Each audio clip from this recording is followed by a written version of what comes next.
Hello दोस्तों, कैसे हो आप सब लोग? आज मैं किसी पेड़ पौधे की रिपोर्टिंग या फिर पौधे को कैसे ठीक करना है, क्या करना है, उसके बारे में मैं कुछ भी बोलने नहीं आई हूँ। आज मैं बस एक छोटी सी बात कहने के लिए आई हूँ कि हम लोग प्रकृति प्रेमी इंसान हैं। हमें पेड़ पौधे, नदियाँ, पहाड़ इन सब चीज़ों से हमें बहुत प्यार है, बहुत लगाव है। पता है जब हम घर में छोटे से पौधे लगाते हैं, उसकी उसको देखभाल करते हैं, उसको अच्छे से उसको रखते हैं, जब एक नया पत्ता या फिर नई कली या नया फूल आता है तो दिल बहुत खुश हो जाता है। बहुत मतलब आनंद आता है उसको देखकर, खुशी महसूस होती है। जब हम घर में लगे 5-25 पौधों को मतलब बुरी कंडीशन में देखते हैं तो इतनी दुःख, इतनी तकलीफ होती है। तो आज मैं अरावली के बारे में बोलने आई हूँ। बस मैं सिर्फ़ इतना कहना चाहती हूँ कि और कुछ नहीं है क्या? अरावली सदियों से हमारे देश में हिफ़ाज़त की तरह खड़ी है। उसका विनाश करना, उसको नेस्तनाबूद करना सही है क्या? अभी कुछ 8 महीने पहले भी जंगल काटे गए थे, हज़ारों पशु-पक्षी बेघर हो गए थे। हज़ारों एकड़ ज़मीन में सब जंगल पूरा नाश कर दिया था।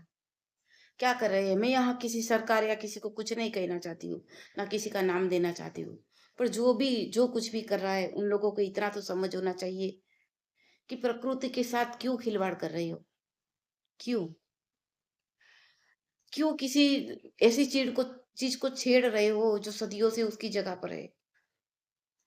नदियों का पानी रोकना, पेड़-पौधों को काट देना, पहाड़ों को चीर देना, ये सब सही है क्या? हमारे देश में प्रदूषण दिन-ब-दिन इतना खराब होता जा रहा है। अरे हम सोचते हैं कि हर एक इंसान लाइफ में 2-4 पौधे लगा ले, तो शायद हमारा देश की धरती में फिर से हरियाली आएगी।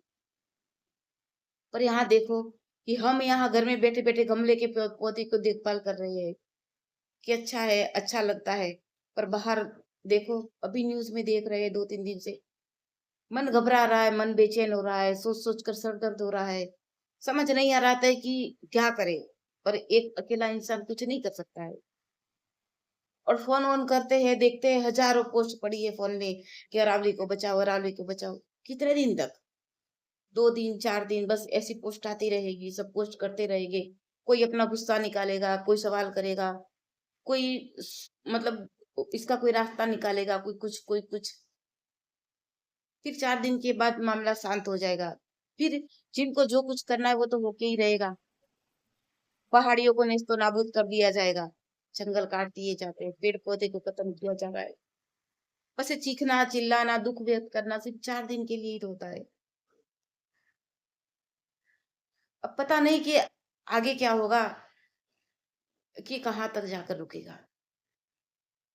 देश के बड़ा प्रधान जो भी हो, नेता होते हैं, बड़े-बड़े नेता होते हैं।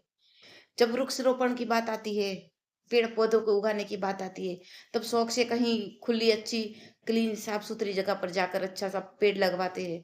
फ़ोटो खिंचवाते हैं मीडिया वाले, कूद-कूद कर, नाच-नाच कर बताते हैं कि हमारे फलाने ढिमके इसने, उसने पौधे लगा रहा है, प्रकृति प्रेमी इंसान है, पौधे लगा रहा है, बहुत अच्छी बात है, इसका संदेश सबको जाना चाहिए। अरे! एक फेक फ़ोटो बनाकर, एक फेक पौधा लगाकर, एक वीडियो बनाकर मीडिया के सामने रखने से, सबको बताने से क्या होगा? तुम जो पौधा लगाने का दिखावा कर रहे हो, वो तो पूरा देश देख ही रहा है कि तुम लोग सब दिखावा ही करते हो। मैं किसी नेता का नाम नहीं ले रही हूँ, ना किसी का नाम नहीं ले रही हूँ। हमारे यहाँ भी यहाँ सब मैं देखी हूँ कि हमारे यहाँ भी कुछ लोग थे जब पेड़-पौधे के वृक्षारोपण का दिन था, जो हमारे गुजराती में बोलते हैं, हिंदी में बोलते हैं, पेड़-पौधों का दिन था, हरियाली का दिन था। उस दिन सरकारी मतलब जो सरकारी लोग होते हैं, जो सरकारी कुर्सी पर बैठे होते हैं, उन लोगों को पेड़-पौधा तो लगाना नहीं होता है। वही लोग हमारे पेड़-पौधों के सामने आकर फ़ोटो खिंचवाते हैं और रख देते हैं, बायोडाटा दे देते हैं ऊपरी अधिकारी को, कि हम पौधे लगाए हैं, जबकि पौधे तो हम लोग लगाते हैं, तुम लोग कहाँ लगाते हो? जब सफाई अभियान का काम होता है, तब अच्छी-सी जगह ढूँढ कर झाड़ू लेकर खड़े हो जाते हैं और बोलते हैं कि हमने झाड़ू लगा लिया, हम सफाई अभियान किया। सब झूठ है और पब्लिक उनके बस के लोग उनकी तारीफ़ करेंगे, चाहे कोई भी हो, कि हमारे नेता ने सफाई अभियान किया, ये पौधा लगाया, पेड़ लगाया। हर बार सदियों से ये बात चली आ रही है कि हमें हमारी धरती को हरियाली में बदलना है। पर ये सब फेंक बातें हैं, सब कोई नहीं समझता ये सब। और हम जैसे प्रकृति प्रेमी इंसान को तो कलेजा चीर देता है ये सब बात सुनकर। ये न्यूज़ देखकर मन भर आता है, रोना आता है कि कहाँ जाकर रुकेगा? क्यों? क्यों हम लोगों की भावनाओं को आहत करते हो तुम लोग? क्यों करते हो? ये हम जैसे लोगों के लिए पेड़-पौधे हम मतलब कि हम उसी में रहते हैं, उसी को देखकर खुश होते हैं। हमें उन चीज़ों से प्यार है। एक पौधा सोच कर देखो कि एक पौधा जब हम आप आपके घर में लगाते हो, जब वो पौधा बड़ा होता है, तब तक आप उसका कितना ख्याल रखते हो। एक पत्ते का पीला होना आपको दुःख देता है और एक नया पत्ता आना आपको खुशी देता है। और फिर ये लोग बोलते हैं प्रकृति की बातें। अरे प्रकृति को आप क्या जानो? प्रकृति को उस गार्डन प्रेमी को पूछो, जो होम गार्डनिंग करते हैं उन लोगों से पूछो, जो घर पे पेड़-पौधों का शौक रखते हैं, उन लोगों के से पूछो कि प्रकृति से प्यार क्या चीज़ होती है?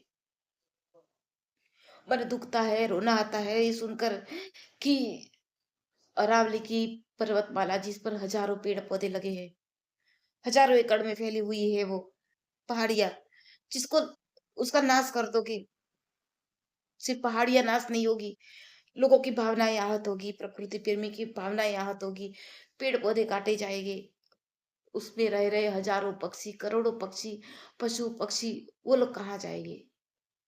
सोचो अगर कोई इंसान घर से बेघर होता है तो उसको कितनी तकलीफ होती है। तो वो भी तो पशु-पक्षियों के घर ही होते हैं। क्यों करते हो ये सब? इन सवाल का जवाब तो पता नहीं शायद कौन देगा मुझे नहीं पता है। पर मैं अपना दुःख व्यक्त कर रही हूँ। ये दुःख इसलिए है कि प्रकृति के साथ छेड़खानी हो रही है। कुदरत के साथ, कुदरत की बनाई हुई चीज़ों से छेड़खानी हो रही है। अभी मैं जब बोल रही हूँ, तभी भी मुझे रोना ही आ रहा है। मैं नहीं बता सकती कि मुझे कितनी तकलीफ हुई इस बात को सोचकर। मैं चाहती हूँ कि अगर अगर मेरी जान देकर भी ये सब रुक जाता है तो मुझे ये भी मंज़ूर है।